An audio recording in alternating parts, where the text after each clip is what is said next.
A non-governmental organization, Nigerians in Diaspora Movement, has called for investment in infrastructural development and reorientation of young people to address human trafficking and illegal migration in Nigeria.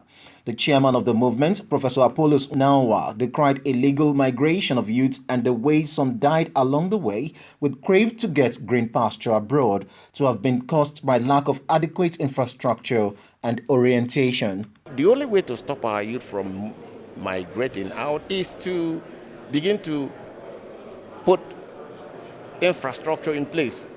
Those infrastructure building bridges. So here we don't build. If you start to build, those whatever you build will create more employment.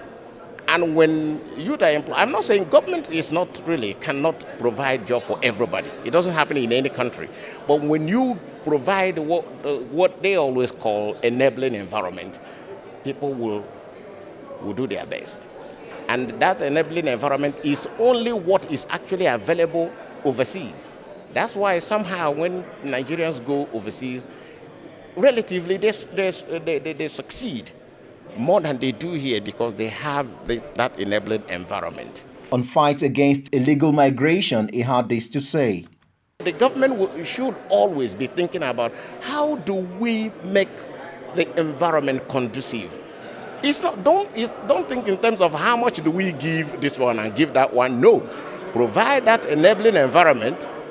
The build infrastructure, maintain security, be able to, and then see how your youth are going to thrive because they are worried that their investment is insecure, their lives insecure, everything is insecure.